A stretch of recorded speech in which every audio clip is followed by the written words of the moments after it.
Accuracy का word जो सब था कुछ चाहिए इस बार के नीट में, एकदम स्पीड भी चाहिए, एक्यूरेसी भी नहीं, इस चाहिए। बार टीचर का मतलब ये नहीं है कि बच्चे को सिर्फ पढ़ाना है, बच्चे की साइकोलॉजी के साथ आके उसको अपलिफ्ट कराना है। टेस्ट में कुछ नंबर कम भी आए, सर फ़ोन करते हैं, तो ये सब जो चीज़ें वो सब जगह एब्सेंट है। मतलब मैंने नहीं देखा है इतना सपोर्ट जो होता है, मतलब टीचर नहीं, टीचर से भी बढ़कर मैम और सर ने सपोर्ट किया है। अब बहुत सारे बच्चे थे, अब बता रहा हूँ मैं आपको, अगरतला में एक लड़की थी, नीट एग्ज़ाम खत्म हुआ, उसने घर को शिफ्ट किया, सारा सामान बेच दिया, कॉपी वॉपी सब, जो मेन कॉपी तो रख लिया, बाकी सब बेच दिया उसने, पेपर वेपर सब। अब वो कैसे नीट तैयार करेगी, वो टेस्ट में कितने कैसे उसका अच्छा मार्क्स आएगा। স্যার ম্যাম সবসময় উৎসাহিত করেছে ওকে, যত টেস্ট দিয়েছে নাম্বার কম পাক বেশি পাক কোনোদিন স্যার কোনোদিন কিচ্ছু বলেনি, সবসময় বলেছে তুমি পড়ো, পড়তে থাকো, নাম্বার আসবে, তুমি প্র্যাকটিস করো, তোমার কোনো অসুবিধা হবে না, তুমি উপরে উঠতে পারবে।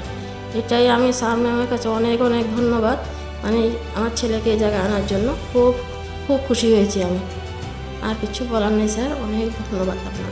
जो क्वेश्चन किया था 1 2 भी ऑप्शन देते हैं, 1 2 3 भी देते हैं, 1 2 3 4 भी देते हैं, मतलब तुम्हें सब चाहिए इस बार रीनीट में। वो जो बोलते हैं वो मानिए, मतलब सर बहुत अच्छे हैं, मतलब एक पापा की तरह है। मैं पापा के बाद अगर कोई देखता हूँ कि जो मैं जो बोलता हूँ वो मुझे, जैसे 2-3 बुक फिजिक्स के थे सर के पास, तो वो मुझे दे दिया। मैंने बोला कि मतलब थोड़ा डिफरेंट टाइप के क्वेश्चन प्रैक्टिस करना, सर ने वो भी दे दिया। तो इतना फ्रेंकली मैंने अभी तक किसी को नहीं देखा। तो hello students, welcome in pioneer classes. So आज हम पायोनियर क्लासेस में री नीट 2026 के रिज़ल्ट के बाद आपके सामने हाजिर हैं, और री नीट के रिज़ल्ट कैसा हुआ ये सब आप ऑलरेडी जानते हैं, इसके बारे में हम ऑलरेडी अनाउंस कर चुके हैं। तो आज हमारे साथ पायोनियर क्लासेस में पायोनियर आकाश चौधरी हैं, जिन्होंने एक अच्छे स्कोर के साथ, एक अच्छे रैंक के साथ री नीट को अचीव किया है। तो सबसे पहले मैं आकाश चौधरी आपको कॉन्ग्रेचुलेशन करना चाहती हूँ, और मैम मैं आपको भी कॉन्ग्रेचुलेशन करना चाहती हूँ। Thank you.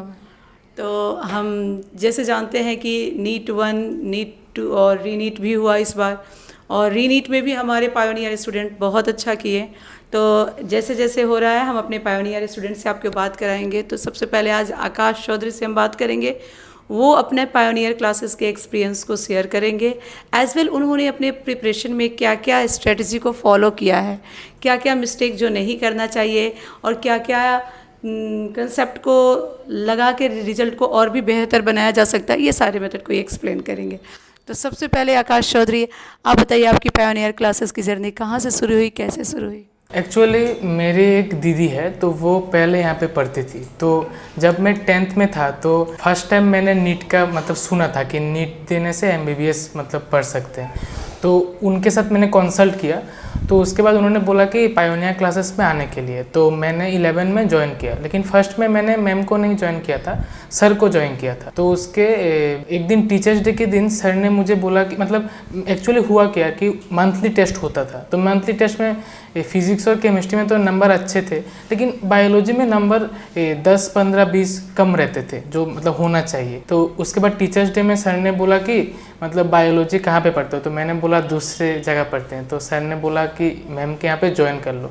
तो उसके बाद मैं एक दिन मतलब घर में आके मम्मी को भी बोला, तो ठीक है ज्वाइन करते हैं, वहाँ पे भी मज़ा नहीं आ रहा है तो यहाँ पे देखते हैं कैसा पढ़ाते हैं। तो ज्वाइन करके 1-2 दिन क्लास किया, तो थोड़ा स्पीड था पहले, तो स्पीड थोड़ा, क्योंकि सर का स्पीड तो थोड़ा मैम से कम है, तो 2-3 दिन बहुत स्पीड से लिखा। फिर धीरे धीरे मेरा हैंड राइटिंग भी सुंदर हो गया, सब कुछ अच्छा हो गया, और नंबर भी ये जो 10-15 कम था वो भी इम्प्रूव हो गया। और मैम का जो श्रोतम का टेस्ट था, तो उसमें जब नंबर आने लगा तो मैम भी क्लास के बाद पूछती थी कि आकाश तुम हो, तो मैं भी बोला कि हाँ हाँ तो मैं ही हूँ। तो उसके बाद क्लास के बाद भी डाउट पूछता था। तो इस तरह से बॉन्डिंग जो था वो स्ट्रांग हो गया पायोनियर के साथ, और अभी रिजल्ट भी मतलब उसकी वजह से आया है। अच्छा, तो आपने स्पीड पे चर्चा किया है, स्पीड कितना ज़रूरी होता है किसी कम्पिटिटिव एग्ज़ाम के प्रिपरेशन के लिए? स्पीड तो बहुत चाहिए, क्योंकि जैसे इस बार का जो रीनीट था उसमें अगर बायोलॉजी जितने कम टाइम में कर सकते हैं, तो फिर फिजिक्स केमिस्ट्री में टाइम ज़्यादा दे सकते हैं, क्योंकि फिजिक्स केमिस्ट्री दोनों ही टफ था। लेकिन पिछले साल में क्या होता था कि दोनों में से एक फिर भी मतलब मीडियम होता था, लेकिन इस बार दोनों ही मीडियम से टफ ऐसा बोल सकते हैं। तो इस साल फिजिक्स और केमिस्ट्री दोनों ही अपर हैंड में था, राइट, बच्चों के पास। बच्चे सोचे कि केमिस्ट्री करे वहाँ भी फंस गए, छोड़ के फिजिक्स में जाए वहाँ भी फंसने का ऑप्शंस थे, राइट। लेकिन जो स्मार्टली बहुत डेडिकेशन से पढ़ाई किए थे ना, जो मतलब टीचर बेस्ड पढ़ाई होता है एक, और एक होता है फॉर्मूला बेस्ड पढ़ाई, एक होता है PYQ बेस्ड पढ़ाई। तो PYQ इस बार कितना ज़रूरी लगा आपको? PIQ से इस बार जैसे केमिस्ट्री जो था तो मैंने मेंस का भी PIQ किया है, लेकिन मतलब उतना मतलब PIQ बेस नहीं था। अगर जिसका मतलब मैकेनिज्म अच्छा है, ऑर्गेनिक में जिसका मैकेनिज्म अच्छा है, जिसको एकदम पूरा डेप्थ में पता है, तो उसको ही मतलब ये क्वेश्चन इजी लगेगा और करने में टाइम कम लगेगा। जैसे इनऑर्गेनिक में भी एक दो क्वेश्चन ऐसे थे, वो NCERT के मतलब जैसे मान लीजिए बड़ा एक दो पैरा है, तो दो बड़ा पैरा के बीच में एक रिएक्शन रहता है, तो उसमें से रिएक्शन थे। और बाकी फिजिकल में एक दो स्टेप में होने वाले क्वेश्चन बहुत कम थे। लेकिन पिछले साल में मैं मेंस की भी बात कर रहा हूँ, मेंस में तो टाइम भी ज़्यादा देते हैं, तो इसके लिए तो वहाँ पे क्वेश्चन टफ रहता है, ठीक है। नहीं, मेंस में ना नीट स्टूडेंट के लिए एक प्रेफरेंस क्या होता है कि उन्हें मैथ के क्वेश्चन थोड़ा कम करना पड़ता है, हाँ। तो टाइम उनको फिजिक्स केमिस्ट्री के लिए मिल जाता है, तो वो थोड़ा लेंदी होने से भी उनको फील नहीं होता है। लेकिन यहाँ तो कंस्टेंट तीनों में जैसे केमिकल काइनेटिक्स का नीट का मैंने PIQ पूरा किया था, एकदम पूरा, मतलब जितना भी मतलब अभी तक आया है। लेकिन फिर भी इस बार जो क्वेश्चन था वो पूरा डेरिवेशन, इंटीग्रेशन, डिफरेंशिएशन करके निकलना पड़ता है। इस बार जो एक क्वेश्चन आया था वो तो मैं सिर्फ केमिकल काइनेटिक्स बोल रहा हूँ, ऐसे बहुत मतलब फिजिकल केमिस्ट्री के 2-3 क्वेश्चन थे, वो 3-4 स्टेप जाने के बाद भी उन्होंने ऐसा ऑप्शन सेट किया कि मान लीजिए किलो जूल में है और जूल में भी है, तो वो ऑप्शन ऐसे सेट किया कि मतलब सिली मिस्टेक ज़्यादा मतलब हो सकता है। तो इस बार केमिस्ट्री अच्छा ही मतलब था। फिजिक्स में भी ऐसा ऑप्शन रेशियो वाले क्वेश्चन में 2:1/2, 4:1/4, मतलब वो एक भी अगर स्टेप में कोई गलती होता है तो मतलब प्रेशर, स्पीड, प्रेशर और एक्यूरेसी का वर्ड जो था, सब कुछ चाहिए। इस बार के नीट में एकदम स्पीड भी चाहिए, एक्यूरेसी भी चाहिए। चाहिए। इस बार में जो लोगों ने 600 प्लस स्कोर किया है वो एक अच्छा स्कोर है उनका। और दूसरी चीज़ है कि वो बच्चे 600 प्लस किए हैं जिनका तीनों ही सब्जेक्ट इक्वली स्ट्रॉन्ग था। मतलब एक नहीं कि कोई बायोलॉजी में बहुत अच्छा है और फिजिक्स में बहुत अच्छा है, केमिस्ट्री वीक है, नहीं कर सकता था। इस बार वो वाले मतलब कम 530 540 में रह गए वो, 540 में वो स्टेट कॉलेज के लिए वो एलिजिबल हैं। लेकिन जो उनका तीनों ही अच्छा है वही काफ़ी ऊपर जाके अच्छा कर पाए। और वो अच्छा कब से करना पड़ेगा? शुरू से ही करना पड़ेगा ना? कब से? मतलब शुरू से ही, जैसे मैंने तो जैसे जब 2025 में क्वेश्चन हुआ था तो उसके पहले जब नीट के PIQ दिखता है तो बहुत इजी है, तो नीट बहुत इजी है ऐसा मतलब ब्रेन में था।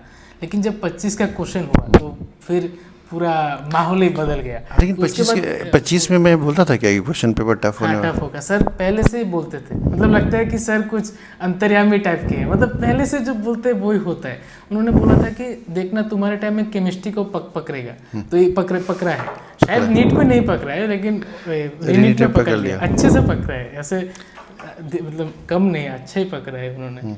और जैसे 25 में जैसे केमिस्ट्री में 2-3 क्वेश्चन NCERT के मतलब बीच में थे। बीच में मतलब जैसे पीरियोडिक टेबल में ऐसा बहुत बड़ा एक पैरा है तो उसके बीच में ब्रैकेट में कुछ लिखा रहता है, तो उससे क्वेश्चन पूछ ले। इस बार वैसा नहीं था, इस बार था कि मतलब जिसको पूरा एकदम ऐसे कुछ रेक्टिफिकेशन वाला केमिस्ट्री में इस बार नहीं था, एकदम पूरा डेप्थ में जिसको पता है वो होता कैसे है, वो ऐसा क्यों होता है, उसको ही नंबर मिलेगा, नहीं तो। और अभी जैसे पूछा उन्होंने, नेक्स्ट टाइम भी वैसे ही लेके जाएंगे, बिकॉज उन्होंने इसका आउटपुट देख लिया कि बच्चे 720 के करीब भी गए हैं, नीचे भी गए हैं, जो जेन्युइन है उनको अच्छा स्कोर आया है। बायोलॉजी में भी मतलब 3-4 क्वेश्चन ऐसे थे, वो करेक्ट एक्सप्लेनेशन मतलब हो भी सकता है, नहीं भी हो सकता है, तो वो ऐसे 3-4 क्वेश्चन ही थे एसर्शन रीजन में।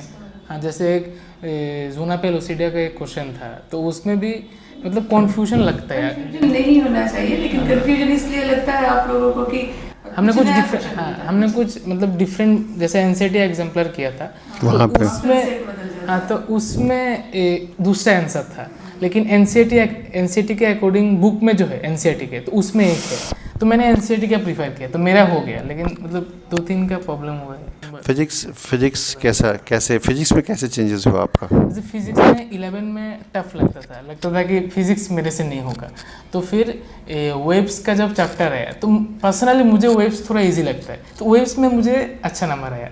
उसके बाद सर को कंसल्ट किया कि मेरा तो ये चैप्टर ठीक है, तो पिछले जो है मतलब रोटेशन, सेंटर ऑफ मास, उसमें थोड़ा मतलब डिफ़िकल्टी लगता था, अब तो इजी लग रहा है, तो उस टाइम में थोड़ा डिफ़िकल्ट लगता था।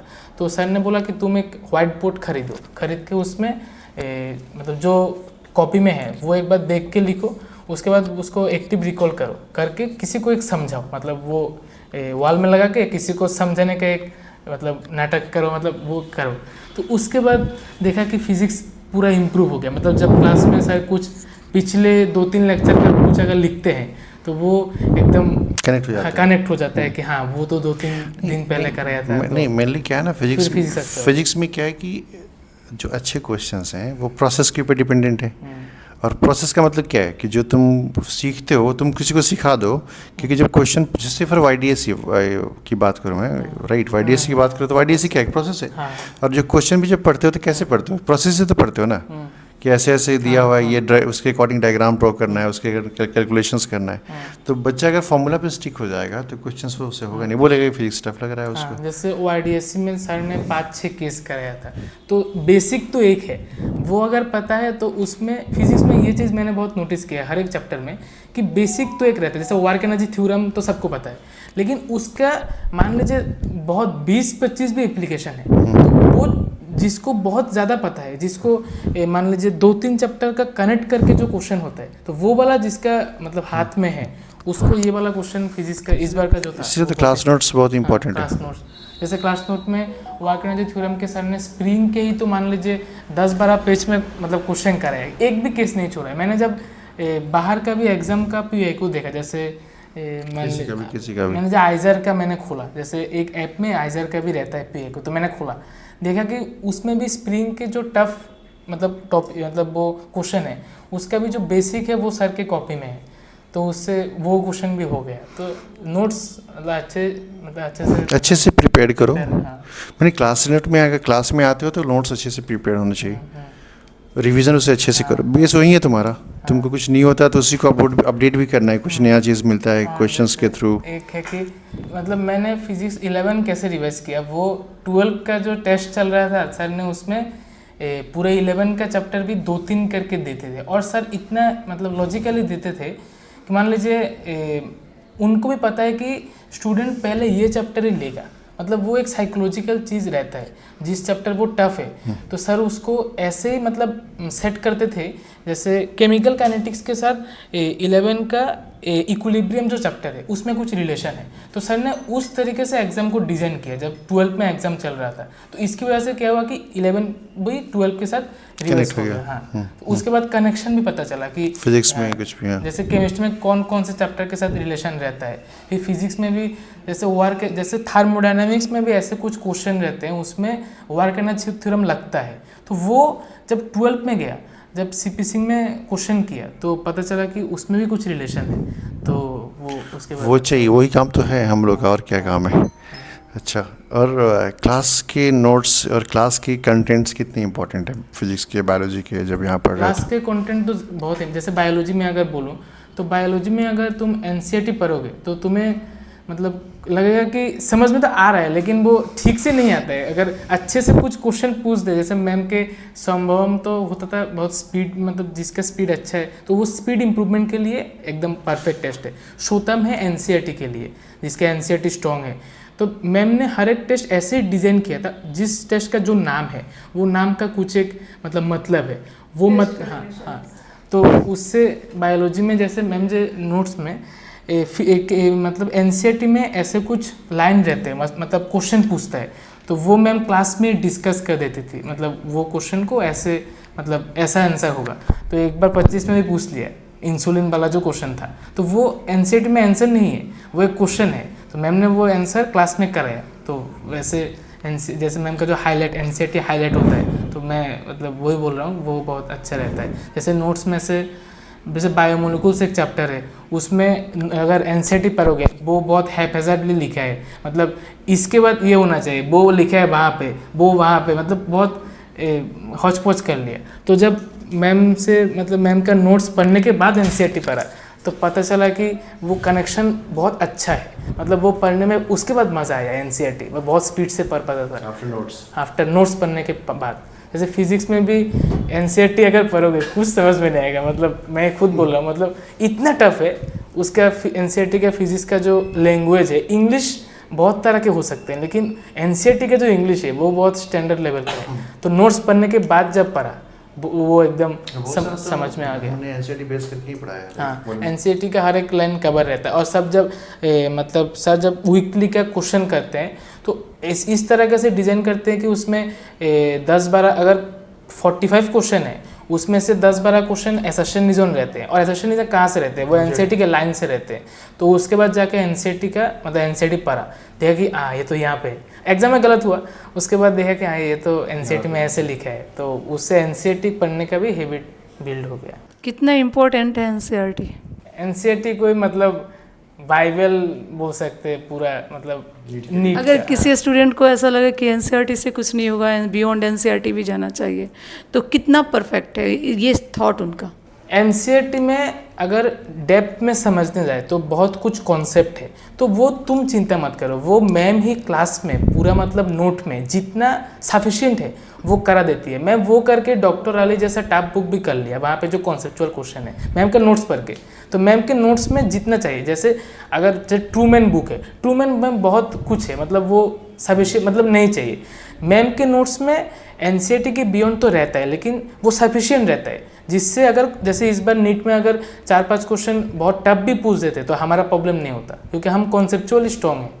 तो वो मैम के नोट से वो हो गया था कॉन्सेप्ट, जो मतलब जो कॉन्सेप्चुअल क्वेश्चन लास्ट ईयर में तुम्हें फुल मार्क्स ही आया था। हाँ जैसे आपको इसके पहले जो नीट हुआ था, नीट 1 बोले इसका, उसमें आपको बायो में 360 आउट ऑफ 360 आ रहा था। तो उसका फुल जो 360 आउट ऑफ 360 जो आपका स्कोर आ रहा था, उसका प्रिपरेशन का मेन बेस क्या था? एनसीईआरटी बेस्ड नोट्स और एनसीईआरटी और मैम के नोट्स थे, मैम की डीपीपी है, मैम का जो टेस्ट है, मैम का टेस्ट मुझे बहुत अच्छा लगता था। उसमें जैसे एनिमल किंगडम में एग्जाम्पल को मैम जैसे कॉम्बाइन करती थी, मतलब जैसे सिर्फ एग्जाम्पल नहीं, मतलब वहाँ पे थोड़ा रहता है ना, जैसे डाइजेस्टिव सिस्टम मान लीजिए एकानोडर्माटा का डाइजेस्टिव सिस्टम से कुछ है, मैम क्या करती थी डाइजेस्टिव सिस्टम लिख के कुछ मतलब मैचिंग टाइप के दे देते, मतलब वो आप सोच भी नहीं सकते कि ऐसे भी क्वेश्चन पूछ सकते हैं। तो उसकी वजह से मतलब कनेक्शन जो होता है ना टॉपिक में, वो बहुत अच्छा हो गया। जैसे एनिमल किंगडम जैसे चैप्टर भी उसके बाद मुझे ईजी लगने लगा, जो मतलब जनरली टफ लगता है। इतने सारे एग्जाम्पल्स है, इतने सारे मतलब उन्होंने लिखा है रिप्रोडक्टिव सिस्टम बहुत, तो वो भी ईजी हो गया मैम के टेस्ट के बाद। तो ऐसे बहुत चैप्टर है, सिर्फ एनिमल किंगडम नहीं, प्लांट किंगडम भी अगर एनसीईआरटी पढ़ते हैं, जैसे जिम्नोस्पर्म का बहुत टफ लगता है, मतलब पहले तो कुछ समझ में नहीं आता था, उसके बाद मैम का मैंने नोट्स पढ़ा, तो नोट्स समझने के बाद जब पढ़ा, तो जब एनसीईआरटी पढ़ा समझे कि हाँ ये तो ये बोल रहा है, मतलब ये चीज़ वो बोल रहा है, समझ में नहीं आता है पहले। जैसे कि मैं एक छोटा सा बात बताऊँ ना कि आकाश जब मैम को सितंबर में ज्वाइन किए थे, टीचर्स डे के आसपास, हाँ सेल साइकिल चल रहा था, तो ये जब क्लास ज्वाइन करके हमसे आए ना, तो बोले कि सर क्लास तो ज्वाइन कर लिया, पहले वाले का क्या करें अब, है ना। अच्छा हाँ। तो पहले वाले का क्या करें, तो मैंने कहा मैम का वीडियोस रहता है तुम्हारे पास, पहले पिछले क्लासेस का, तो वो मैंने क्या किया, जब 12 का टेस्ट चल रहा था तो वहाँ पे तो 11 के सिलेबस का भी क्वेश्चन था, मतलब चैप्टर था। तो जैसे मान लीजिए ह्यूमन रिप्रोडक्शन चैप्टर अभी चल रहा है, तो टेस्ट में मैम तो ह्यूमन रिप्रोडक्शन देती है, साथ में 11 का भी सामने का एनिमल किंगडम डाल दिया, या फिर मतलब सामने के जो 4-5 चैप्टर है वो भी डाल दिया। तो उस प्रेशर में, उस एग्जाम के प्रेशर में वो 11 वाला वीडियो भी सब हो गया, तो उस वजह से मैंने 11 कवर कर लिया पूरा, मतलब वीडियो देख के पूरा। सोचो कि हम लोग का सिस्टम इतना अच्छा है ना कि हम क्लास 12 के बच्चों को, है ना, जब तक अभी तुम लोगों के पास अभी भी वीडियो होगा क्लास पुराने क्लासेस का, 11th का 12th का, राइट। हाँ, हम लोग बच्चे को 12th में रहने के बाद भी उसके पास 11th के वीडियोस होते हैं सिस्टम के अंदर, क्योंकि उसको कभी भी देखने की जरूरत पड़ सकती है ना। और मैं जब मैम का क्लास 11 में देखता था, तो मान लीजिए फर्स्ट में तो 1x में देखता था, लेकिन जब 2-3 चैप्टर देख लिया तो मैं सोचा कि और भी स्पीड चाहिए, क्योंकि उस टाइम भी शॉम्बॉम का टेस्ट हुआ, नंबर बहुत कम हो गया, स्पीड चाहिए, बहुत आंसर नहीं कर पाए क्वेश्चन। मान लीजिए 80 क्वेश्चन है, 45-46 आंसर किया, बहुत क्वेश्चन आंसर ही नहीं कर पाए। उसके बाद मैंने 1.25x 1.5x में मैम का वीडियो देखना शुरू किया, लिखना शुरू किया, ऐसे मतलब स्पीड जो ऐसा था वो और भी इम्प्रूव हो गया। मतलब तुम सोच के देखो ना, मैं एक बहुत सिंपल एग्जांपल देता हूँ इस टॉपिक से हट के। उस वजह से मैंने मतलब ऐप को वैसे भी यूज़ किया, नहीं, टॉपिक को देख के बता रहा हूँ। तुम सोचो ना कि एक वो जो बॉलिंग मशीन होता है ना क्रिकेट के अंदर, जब बॉल आता है 130-140 से ना, तो जब बॉलर बॉल फेंकता है 150 प्लस 145 प्लस, तो समझ में नहीं आता है। लेकिन धीरे धीरे क्या होता है, आप खेलते खेलते खेलते खेलते तो सब कुछ प्रैक्टिस के ऊपर आप, अगर चाहे मैं भी बहुत स्लो पढ़ाऊँ ना, तो इनिशियली क्लास 11 में तुमको लगेगा कि साल बहुत आराम से जा रहा है, हाँ बहुत अच्छा चल रहा है सर, बहुत अच्छा। लेकिन उसके बाद क्या होगा, जब तुम बड़े हो गए ना, तब बोल अरे ये तो ख़त्म हो गया, हमको तो और क्योंकि आपको नीट एग्ज़ाम के अंदर इस बात को मान के चलो कि बायोलॉजी लेंदी हो, राइट, तभी जाके आपको 40 से 45 मिनट लगना चाहिए। अगर लेंदी नहीं है तो 30 मिनट्स के अंदर उसको रैप अप करना है। और आपको 2.5 घंटे एटलीस्ट चाहिए किसके लिए, बाकी 2 सब्जेक्ट के लिए। तो और अभी तो CBT होने वाला है, तो CDP सेटअप तो लगाया हम लोगों ने पूरा, पहले भी था, अभी भी अपडेट कर दिया। लेकिन अब क्या होगा कि अब बच्चों में स्क्रीन पे पढ़ना है, पहले कॉपी पे पढ़ना था, तो ये सारे प्रॉब्लम्स होंगे, लेकिन प्रैक्टिस तो बहुत करनी पड़ेगी। तो वो CBT में भी मैंने मेंस भी दिया है, तो मेंस में मेरा आई स्ट्रेन बहुत ज़्यादा होता है। 3 घंटे ऐसे स्क्रीन मतलब फ्लो में नहीं देख पाता हूँ, बीच में थोड़ा ब्रेक लेता हूँ।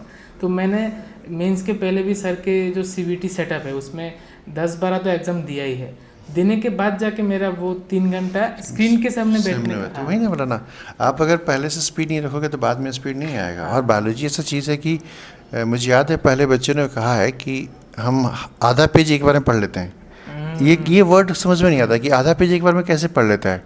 तो हम लोग भी टीचर हैं, हमें कोई फिजिक्स के लिए बोले ना तो एक पेज हम पढ़ते हैं एक बार में, कैसे, मुझे तो जैसे स्कैन करना होता है ना, कहाँ कहाँ क्या लिखा हुआ है, टर्म्स तो पता है। फर्स्ट में नहीं आता है, अगर जब ईयर शुरू होता है, जब सर खुद पढ़ाते हैं, उस टाइम में एक पेज पढ़ने में शायद 2-3 बार भी समझने के लिए 2-3 बार भी पढ़ सकते हैं। लेकिन जब एग्ज़ाम आ रहा है या फिर 2-3 बार पढ़ लिया उसको, तो उसके बाद वो एक पेज पढ़ने में 2-3 मिनट लगेगा। अगर बहुत डेप्थ में भी लिखा है वो तो ऐसे पेज पलट के भी वो याद वो जस्ट प्रैक्टिस के लिए हो जाएगा।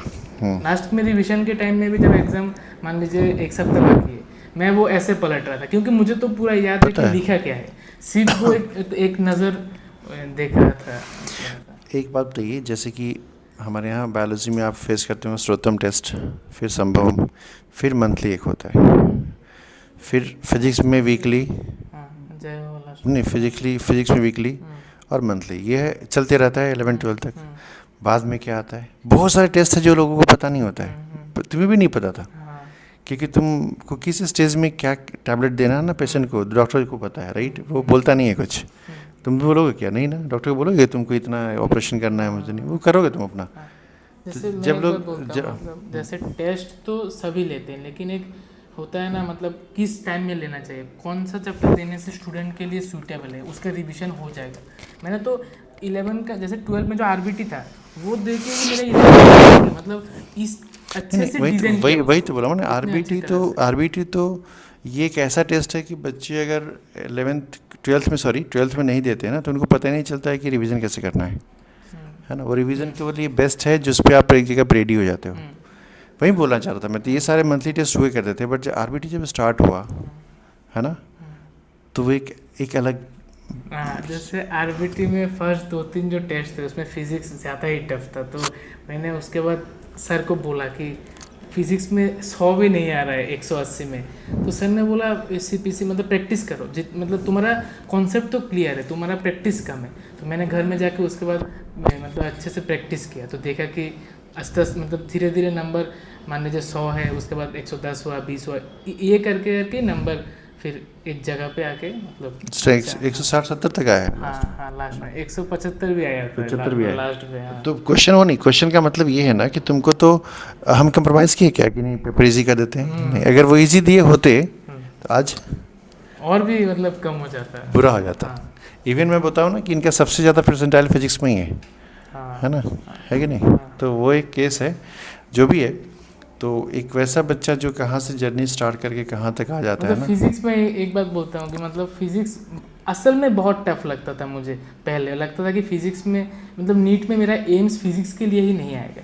लास्ट में आते आते वो फिजिक्स ही ऐसा भी दिन गया केमिस्ट्री से फिजिक्स मुझे ज़्यादा अच्छा लगता था, ऐसा भी मेरा दिन है। क्योंकि वो दिखता भी है, जब एग्ज़ाम देता था फिजिक्स केमिस्ट्री से भी ज़्यादा नंबर आता था टेस्ट में, तो उस टाइम में लगा कि फिजिक्स मेरा एकदम ठीक हो गया, अभी एकदम पूरा रेडी है एकदम। और फाइनल एग्जाम में भी फिजिक्स में हाईएस्ट परसेंटाइल आया इनको। तो वो ठीक है, वो वाली बात अलग है। लेकिन टेस्ट के बारे में आप क्या बोलेंगे कि जैसे एक चीज़ और भी मैं बता रहा हूँ, बहुत बच्चे को लगता है ना कि तिवारी सर टेस्ट को लेके आंसर की थोड़ा देरी से देता है ना। उसके नहीं बिहाइंड नहीं नहीं, हाँ, क्या बोलोगे? जैसे उसके बिहाइंड सर ने खुद ही बोला है, मतलब मैंने भी सर को बोला था थोड़ा देर से देर, सर ने बोला कि देखो यहाँ पे एक साइकोलॉजिकल ये है कि जैसे हम 2-3-4 लोग जब डिस्कस करते हैं एक क्वेश्चन को लेके, तो वो जैसे मान लीजिए मैंने ये बुक किया लेकिन उसने और भी 2-3 बुक किया है, तो जब एक क्वेश्चन मान लीजिए गलत हुआ, सर ने आंसर की दे दिया, तो हम 3-4 लोग उसको लेके झगड़ते हैं, तो तब पता चलता है कि मतलब हाँ डिस्कशन जो ग्रुप डिस्कशन होता है, तो वो उस टाइम में तो ये तो मतलब बहुत लोग समझते नहीं है, ये एक साइकोलॉजी है, वो सर ने खुद बताया है। जब मान लीजिए मैं 2-3 लोग बात कर रहे हैं, तो वो कुछ दूसरा बुक किया तो वो मुझे बोला, तो मैंने घर में जाके वो बुक भी थोड़ा स्टडी किया कि हाँ वो तो ठीक ही बोल रहा है, वो उस बुक में लिखा है। आपको मैं अभी टेस्ट लेके ना, अभी तो advantage नहीं, अभी जो CBT सिस्टम है ना, अभी टेस्ट लूँगा, अभी रिजल्ट दे दूँगा मैं, ठीक। हाँ। लेकिन जब क्वेश्चंस की गलतियाँ आएंगी ना आपको, तो जब आप डिस्कशन करोगे आपस में, बुक खोलोगे, फिर पढ़ोगे, फिर आपको पता चलेगा, क्योंकि टेस्ट में टेस्ट और आंसर, टेस्ट दिया आपने, आंसर की मिल गया आपको, रिजल्ट भी मिल गया आपको। टेस्ट आपने दिया, आंसर की मिल गया, तो आपको आपका रिजल्ट नहीं पता है, आपका मार्क्स पता है। रैंक लिस्ट का मतलब क्या होता है कि आप रैंक लिस्ट में अपना मार्क्स नहीं देखते, किसका मार्क्स देखते, दूसरे का देखते हैं। तो रैंक लिस्ट नहीं, rank list is basically to see the others results rather than its own relative कि हम क्या कर रहे हैं। और अगर तो वहाँ भी अगर हमारा फाइट खुद से होगा ना, तो हम रिलेटिव देखने की जरूरत नहीं है, क्योंकि हम उसको देख रहे हैं कि ज्वेल इंप्रूव कर रहा है, तो उससे मेरा इंप्रूवमेंट कहाँ से होगा, हमको खुद से करना है। ये और प्रॉब्लम वो नहीं है, हम टेस्ट लें, टेस्ट का आंसर की भी दे दें एक ही दिन में, शाम को रिजल्ट भी दे दें, बट उस टेस्ट का क्वेश्चन स्टैंडर्ड ही नहीं हो, फिर टेस्ट तो बहुत ले लेंगे लेकिन वो क्वेश्चन स्टैंडर्ड नहीं है, फिर हमारा क्या फ़ायदा होगा। अरे जब मान लीजिए रिजल्ट नहीं दिया, फिर भी मुझे तो मेरा स्कोर पता है, हमें खुद के साथ कंपेयर करना चाहिए कि पिछले टेस्ट में मेरा 610 आया था, तो इस बार 20 आया, तो 10 इंप्रूव हुआ, सामने बार और भी 10 इंप्रूव करें। और रिजल्ट तो मिलता ही है, जो टाइम पे मिल जाता है, सब कुछ मिल जाता है हर टेस्ट का। जो टाइम मतलब जो इस टाइम के बाद सर देते हैं वो ठीक है, वो हो जाता है, मतलब उसका इतना प्रॉब्लम नहीं है, क्योंकि उसमें क्योंकि उस टेस्ट के जो रिलेवेंट क्वेश्चंस हैं, हम टेस्ट का रिजल्ट कब देते हैं, उसके डाउट्स खुद खत्म करने के बाद, मैम से आप डाउट्स खत्म करते हो। सब जगह एब्सेंट है। हम जब मान लीजिए रिजल्ट अभी देंगे, तो उसके पहले सर मैम को भी बुलाते हैं, मतलब हम पूरा डिस्कशन करते हैं स्टूडेंट के सामने, हाँ, कि तुम्हारा क्या गलत हुआ है, आंसर्स में क्या मिस्टेक है, क्वेश्चन में क्या मिस प्रिंटिंग है। उसमें कोई ऐसा नहीं है कि पार्शियलिटी टाइप का है, हम 3-4 लोग एकदम सब रहते हैं, सबका जो मतलब सबका जो जिसका डाउट है सब रहते हैं, सब बोलने के बाद ही मीन्स टेस्ट होता है, आंसर की जाता है, फिर डिस्कशन होता है बच्चों के साथ, हमारे और मैम के साथ नहीं। बच्चों को जो टेस्ट दिए हैं पेपर लेने के बाद, उनको पेपर मिल जाता है, उनको OMR शीट मिल जाता है, राइट, क्योंकि हमारा मशीन से चेक होता है, OMR शीट हम स्कैन करके रख लेते हैं, उसके बाद आंसर करेक्ट करके रिजल्ट देते हैं। अगर उस रिजल्ट में कोई पहले हम फटाक से दे दें, 2 क्वेश्चन गलत होना और इसका 20 मार्क्स कम हो जाए, 10 मार्क्स कम हो जाए किसी और से, तो उससे अच्छा है कि रिजल्ट परफेक्टली जाए, है ना। तो वो बहुत इंपॉर्टेंट है। इवन रीनीट के टाइम में मैंने जितने भी सारे टेस्ट लिया था, मैंने बच्चों को बोला था कि तुमको इसका रैंक लिस्ट नहीं चाहिए, क्योंकि अभी तुम डिप्रेशन में चले जाओगे, क्योंकि तुम बिना पढ़े टेस्ट दियो, राइट। हाँ, मेरे केस में हुआ क्या कि नहीं, बिना पढ़े टेस्ट दियो ना तुम, तो उस टाइम में जितने बच्चों ने ज़्यादा टेस्ट दिया उसका स्कोर ड्रॉप किया है। उस टाइम में पढ़ने को था, है ना, ज़्यादा पढ़ने को था, क्योंकि आप पढ़ाई से तुरंत डिटैच हो गए थे ना, वो पेस में नहीं आए थे, जो अभी रियलाइज़ हो रहा होगा बच्चों को। तो सिस्टम है ना। नीट के बाद 2-3 टेस्ट बहुत मतलब ख़राब गया था, उसके बाद फिर से कम, मतलब पूरा जब सिलेबस एक बार फिर से हो गया, उसके बाद जब टेस्ट दिया फिर नंबर ये बात बोला था। हाँ, तो अगर वो पहले का जो 1-2 टेस्ट था उसका अगर रिजल्ट दे देंगे, फिर तो बच्चा डिप्रेशन में घुस जाएगा कि नीट में इतना नंबर था फिर कम हो गया, तो इसलिए रिजल्ट उतना इम्पोर्टेंस नहीं रखता है। आप खुद बच्चे का साइकोलॉजिकली कंपैरिजन रहता है, और टीचर का मतलब ये नहीं है कि बच्चे को सिर्फ पढ़ाना है, बच्चे की साइकोलॉजी के साथ आके उसको अपलिफ्ट कराना है, राइट। आप बहुत सारे बच्चे थे, आप बता रहा हूँ मैं आपको, अगरतला में एक लड़की थी, नीट एग्ज़ाम खत्म हुआ, उसने घर को शिफ्ट किया, सारा सामान बेच दिया, कॉपी वॉपी सब, जो मेन कॉपी तो रख लिया, बाकी सब बेच दिया उसने, पेपर वेपर सब। अब वो कैसे नीट तैयार करेगी, वो टेस्ट में कितने कैसे उसका अच्छा मार्क्स आएगा। तो मैंने उसको फ़ोन किया, तो बोला कि सर मैं टेस्ट कैसे दें सर, तो हमने उसको टेस्ट दिलवाया बोल करके, तो दे दो कोई बात नहीं, तुम्हारा रैंक हम नहीं देंगे।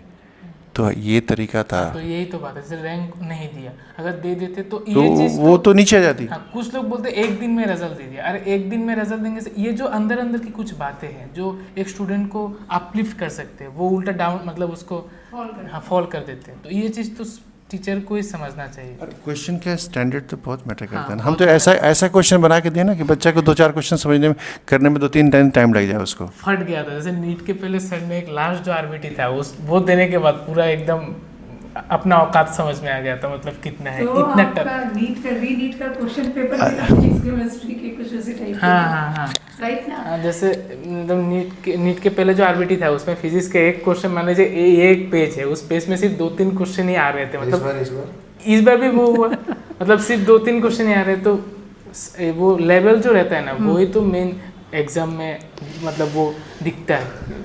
जैसे कि हमने आरबीटी का जो लास्ट टेस्ट लिया था ना, उसमें मैं सोचा था कि पेपर टफ होगा, तो बनाया पेपर उस टाइप से, लेकिन उस वक्त थोड़ा इजी हो गया। बट रीनीट में तो सेम, रीनीट में तो पटक दिया वैसे ही। उस तरह का हो गया। तो ये लोग बोले भी थे सर क्या क्या फिजिक्स दिया, लेकिन इस बार क्या हुआ था, बचे ना उससे।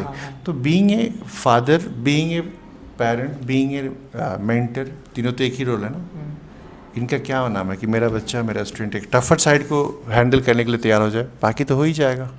और ये है कि मतलब सर जो मतलब गाइड करते हैं, या फिर मान लीजिए एग्जाम में मतलब टेस्ट में कुछ नंबर कम भी आए, सर फ़ोन करते हैं। तो ये सब जो चीज़ें वो सब जगह एब्सेंट है। मतलब मैंने नहीं देखा है इतना सपोर्ट जो होता है। एक मतलब टीचर नहीं, टीचर से भी बढ़कर मैम और सर ने सपोर्ट किया है। मान लीजिए नंबर 10, 15, 20 कम आ गया तो मैम ने भी फ़ोन करके बोला क्या प्रॉब्लम हो रहा है, क्लास के बाद डिस्कस कर लो। तो मैंने डिस्कस किया, उसके बाद नंबर बढ़ गया। तो ये सब जो चीज़ें ये हर जगह नहीं मिलता है। यहाँ पे मतलब बोलने के लिए बहुत कुछ है। हम बोलते नहीं कि हम पर्सनल बोलना शुरू करूँ तो बहुत कुछ बोल सकता हूँ, मतलब बोल सकता हूँ, लेकिन मतलब नहीं पर्सनल मेंटरिंग करना हम बोलेंगे नहीं। ये तो एडवर्टाइजमेंट का चीज़ नहीं होता ना कि हम पर्सनल मेंटरिंग करते हैं। अरे करना मेरा फ़र्ज है। हमारा बच्चा अगर नहीं खा रहा है तो हमको खिलाना पड़ेगा ना उसको, जैसे भी पुला के, जैसे भी हो, चॉकलेट के बहाना बना के। तुम लोगों को याद है एक बार बहुत ज़्यादा डीपी दिया था मैं, और कहा था कि जो कर देगा उसको टी शर्ट दे देंगे। और एकदम 2 दिन में तो उसके बाद मतलब ये हो गया कि मतलब करना ही है तो कर लिया, करके सर के पास जाके बोल रहा हूँ सर तो टी शर्ट दीजिए, हो गया पूरा। तो ये भी एक होता है ना, मतलब टीचर ने साइकोलॉजिकली एक मैं एक बात बोलूँगी कि आकाश का बैच रात को 10:30 में रिलीज़ होता था, राइट ना, बायो का बैच। और बारिश हो या ठंडी हो, मम्मी पापा एकदम खड़े रहते थे उस समय तक। और क्या मतलब किस तरीके से आपको आकाश को इन्होंने सपोर्ट किया है, ये मुझे इनसे पूछने की कोई ज़रूरत नहीं है, ये मैंने आंखों से देखा है, राइट ना। ये मैंने एक बार क्लास में आकाश को बताया भी था, सभी बच्चों को बताया था कि देखिए आप यहाँ बैठ के एसी में पढ़ाई कर रहे हैं और इस गर्मी में मम्मी पापा को बाहर खड़े हैं, और बारिश है या गर्मी है कोई मैटर नहीं करता उनके लिए। तो उनके लिए भी आपको सोचना चाहिए कि आपको रिजल्ट अच्छा हो। हाँ, मैं सबसे पहले एक बात बोलूँगी कि जैसे आकाश का अप्स एंड डाउन मार्क्स में होते रहते थे, एज वेल जो आकाश ने पहला नीट दिया, आकाश आपने बताया था कि वो ऑटो इम्यून डिसऑर्डर था। हाँ, वो स्किन पे ब्लिस्टर एंड रैशेज आना, इट्स वेरी मतलब टफ सिचुएशन में आपने उस तरीके की सिचुएशन को कैसे, क्योंकि मम्मी ज़्यादा पैनिक हो जाती हैं बच्चों से, कैसे उस सिचुएशन को आपने हैंडल किया? और उस कंडीशन में आकाश को बायो में फुल मार्क्स आ रहा था, उस कंडीशन में आकाश को बायो में 360 आउट ऑफ 360 स्कोर आ रहे थे। तो आप मुझे बताइए कि वैसे सिचुएशन में आपने पहले खुद को कैसे बैलेंस रखा? ये हम मम्मी लोगों के लिए भी जाना बहुत ज़रूरी है। প্রথম আমি স্যার ম্যাম দুজনকে অনেক অনেক ধন্যবাদ। আমার ছেলেকে অনেক গাইড করেছে, অনেক গাইড। আজকে যে এই নাম্বার পেয়েছে সব স্যার ম্যামের জন্য। আমরা প্যারেন্টস হিসেবে যা করার করেছি, কিন্তু স্যার ম্যাম অনেক হেল্প করেছে। অনেক ওকে সব সময় ফোন করতো, রাত্রে অনেক রাত্র অবধি ফোন করে জিজ্ঞেস করতো কেমন পড়াশোনা করেছো তুমি, কি করছো। অনেক করেছে, অনেক আমার প্যারেন্টসের থেকেও অনেক বেশি করেছে স্যার ম্যামকে আমার অনেক অনেক ধন্যবাদ। এরপর ছেলে ছোটো থেকেই ভালো ছিল, আমার কোনো দিন পড়াতে মানে ওকে বলতে হতো না, ও ছোটো থেকে খুব ভালো। আর ও নার্সারি থেকে ক্লাস 5 অবধি ওর কোনো টিচার ছিল না, আমরা দুইজনে পড়াতাম, ওর মা আমরা দুইজন। ও পড়ার জন্য কিছুই বলতে হতো না, ও প্রথম থেকে ও টপার ছিল, প্রথম থেকে ও সবসময় ও ফার্স্টে হতো। আর অনেক কম্পিটিটিভ এক্সাম দিয়েছে ও, সবগুলোতে ওর এখনও ঘরে অনেক ট্রফি আছে ওর। ও সব সময় ভালো ছিল, ওকে কোনো কিছুতে ডাক দিতে হতো না, ও তেমন দুষ্টও না, কোনো দিকেই না, সব দিকেই ভালো আমার ছেলে প্রথম থেকে। আর এখন ও যে রেজাল্ট করেছে ওতে আমি খুব খুশি হয়েছি, এতটুকু অবধি আসতে পেরেছে। আর ওর জন্য আমরা এখন মা বাবা অনেক গর্বিত। এরপর নিট দেওয়ার এক সপ্তাহ আগে ওর এবার স্কিনের সমস্যা দেখা দিল। তো আমি ভাবলাম নিটটা হয়ে যাক, 3 তারিখ নিটটা হলে তারপর ওকে ডাক্তার দেখাবো। কিন্তু এমন হলো 2 দিন আগে অনেক বেড়ে গেল। তারপর নিয়ে গেলাম, স্যার বলছে এইগুলি তো মানে পুরো শরীরে স্প্রেড হয়ে যাবে। তো স্যার বলছে এখন আপাতত এই ওষুধটা দিয়ে দিই, মেন ওষুধটা দেওয়া যাবে না, দেওয়া গেলে ও পড়তে পারবে না, ও নিটে বসতে পারবে না। তারপর স্যার একটা ওষুধ দিল, কিন্তু ওষুধটা তেমন একটা কাজ হয়নি। ওটা তো স্যারের দোষ নেই, কারণ ওকে এখন এক্সাম দিতে হবে। তো বলেছে তুমি কষ্ট করে যেভাবেই হোক এক্সামটা দিয়ে দাও। ও তো অনেক অনেক কষ্ট করে পড়েছে, মানে এত কষ্ট, এই যে রোগ হয়েছে না, বসতে পারে না, দাঁড়াতে পারে না, খেতে পারে না, ঘুমাতে পারে না, অনেক কষ্ট পেয়েছে ও। তারপরেও অনেক কষ্ট করে এক্সামটা দিয়েছে। সকালবেলা যখন দিতে যাচ্ছিলো তখন এত ছিল না, যখন বের হলো তখন তো অনেক খারাপ হয়ে গেল শরীর, পুরা শরীর একদম মনে হচ্ছে যে মানে এক ফোঁটা শস্য রাখার জায়গা নেই কোথাও। অনেক কষ্ট করে দিয়েছে। আর ও পড়াশোনা বরাবরই ভালো ছিল, কোনোদিন ও পড়াতে কোনোদিন ফাঁকি দেয়নি। ও অনেক পরিশ্রম করেছে এই জায়গাতে আসার জন্য। নিটে তো অনেক ভালো স্কোর করেছিল, অনেক ভালো স্কোর। এরপর যখন 8-9 দিন পর যখন শুনলো আবার ক্যান্সেল হয়ে গেল, ও তো বিছানায় পড়ে গেল একদম। আমরা তো বাড়িতেও যেতে পারলাম না, এত অসুস্থ। স্যারের সঙ্গে সব সময় যাচ্ছি, 2-3 দিন পর পর স্যারের সাথে দেখাচ্ছি, স্যারকে গিয়ে বলছে না একটু আসতে কমবে, এটা একটু সময় লাগবে। তারপর যখন ক্যান্সেল হলো এবার তো ওর মন খারাপ হয়ে গেল, আবার কি করে পড়বো প্রথম থেকে, কারণ শরীরের অবস্থা ভীষণ খারাপ। দিনে 3-4টা করে ট্যাবলেট এখন অবধি চলছে ওষুধ ওর, এখন অবধি ওর রানিং ওষুধ চলছে। তারপর আমি বললাম ঠিক আছে বাবু, এখন কি করা যাবে, তুমি আবার তো এক্সাম দিতে হবে, তোমাকে ডাক্তার হতেই হবে, এটা তোমার ছোটো থেকে স্বপ্ন ছিল ওর। তারপর ওকে আমরা কোনো দিন প্রেশার দিইনি, ও যা খুশি আইআইটি পড়ুক বা এনআইটি যা খুশি ও নিজেই ডিসিশন করেছে। আর আমার ছেলে তো অনেক ভালো, সবগুলিতে চান্স পেয়েছে, ছোটো থেকে ও কোনো কিছুতে কোনো দিন হার মানেনি। তারপর যখন ক্যান্সেল হলো তখন মন খারাপ হয়ে গেলো, আমাদেরও মন খারাপ হয়ে গেল। আচ্ছা, তারপর সাপোর্ট করলাম, ঠিক আছে তুমি এবার পড়ো, প্রথম থেকে কিচ্ছু হবে না। তো স্যারও অনেক সাপোর্ট করেছে, ম্যামও অনেক সাপোর্ট করেছে। তারপর প্রথম থেকে পড়লো। এই যে এত কষ্ট করে এই যে মার্ক এনেছে না, অনেক অনেক ছেলে অনেক কষ্ট করেছে, একদম ফাঁকি দেয়নি। যে মার্ক পেয়েছে আমি খুব খুশি আমি ছেলের উপর। আর ছেলে মেয়েদের মার্ক নিয়ে ছেলে মেয়েদের ট্যালেন্ট বিচার করা যায় না, কারণ ছেলেমেয়েরা অনেক সময় অনেক পরিস্থিতির সম্মুখীন হতে হয়। আমার ছেলে সব সময় বরাবর ভালো ছিল, আমি তো আমার থেকে তো কেউ ভালো জানবে না আমার ছেলেকে আমার কী কষ্টে পরীক্ষাটা দিয়েছে। ওর বাবা তো এখানে বেশি থাকে না, থাকি আমি সব সময়। এই জন্য ট্যালেন্ট বিচার করতে হলে শুধু মার্ক দিয়ে বিচার করলে হবে না, ওরও একটু পরিস্থিতির সমস্যা থাকতে পারে, নাম্বার কমতে পারে, বাড়তে পারে, এটা কোনো ব্যাপার না। এই জন্য স্টুডেন্টকে সবসময় উৎসাহিত করা দরকার। স্যার ম্যাম সবসময় উৎসাহিত করেছে ওকে, যত টেস্ট দিয়েছে নাম্বার কম পাক বেশি পাক স্যার কোনো দিন কিচ্ছু বলেনি, সবসময় বলেছে তুমি পড়তে থাকো, নাম্বার আসবে, তুমি প্র্যাকটিস করো, তোমার কোনো অসুবিধা হবে না, তুমি উপরে উঠতে পারবে। এটাই আমি স্যার ম্যামের কাছে অনেক অনেক ধন্যবাদ, মানে আমার ছেলেকে এই জায়গায় আনার জন্য খুব খুশি হয়েছি আমি। আর কিছু বলার নেই স্যার, অনেক ধন্যবাদ আপনাদের। आकाश, फिर आप बताइए जूनियर्स को क्या इन्फॉर्मेशन देंगे आप? शुरुआत में जब यहाँ पे आया था तो थोड़ा प्रॉब्लम तो हुआ था, क्योंकि मैं जिस जगह से आता हूँ तो ये जगह थोड़ा उसके कंपेयर में तो बहुत ही बड़ा है, एक्सपोजर बहुत ज़्यादा है।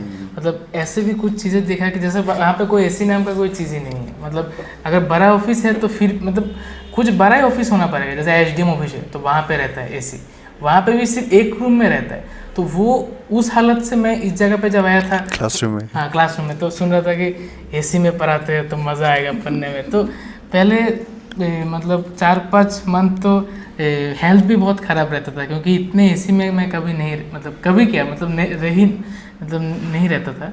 तो उसके बाद धीरे धीरे करके मतलब फेमिलियर हो गया, हैबिचुएट हो गया। तो उसके बाद सर से जैसे फास्ट में 2-3 मंथ तो मैं सर से मतलब बातें नहीं हुआ था।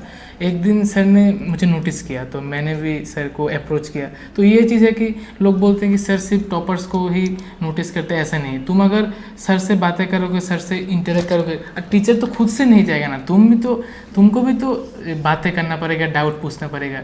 तुम ही अगर पढ़ाई नहीं करते हो, क्लास के बाद चले जाते हो, बाहर जाके बातें करते हो फ्रेंड के साथ, तो उससे तो टीचर लोग तो तुमको कैसे नोटिस करेंगे। तो यही उसके बाद अच्छा हो गया सब। जूनियर से क्या बोलेंगे टेस्ट के बारे में, आरबीटी के लिए क्या बोलेंगे?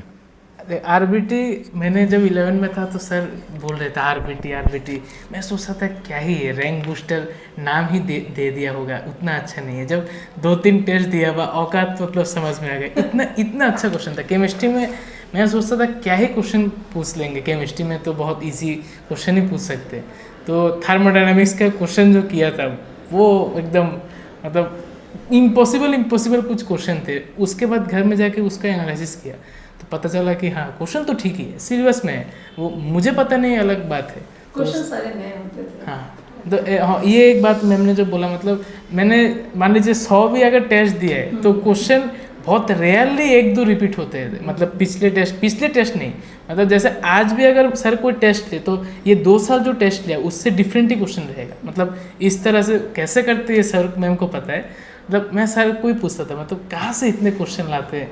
मतलब ऐसे नहीं है कि क्वेश्चन तो बहुत टाइप का होता है जो आउट ऑफ सिलेबस है एकदम, मतलब होता है ना, वो एकदम ऐसा आ ही नहीं सकता है, ऐसा नहीं था। वो क्वेश्चन सिलेबस में था, वो स्टैंडर्ड भी था, लेकिन वो डिफरेंट भी था।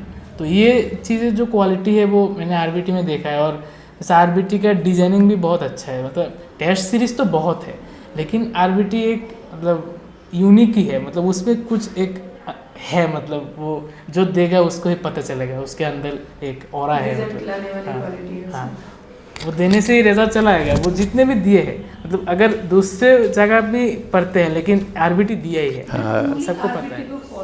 इवन अगरतला में आकाश बता रहा था कि सर अगरतला में बच्चे आज दूसरे इंस्टीट्यूट के भी बच्चे आपके यहाँ टेस्ट दिए हैं एंड देन वो वहाँ डिस्कस किए हैं चीज़ों को।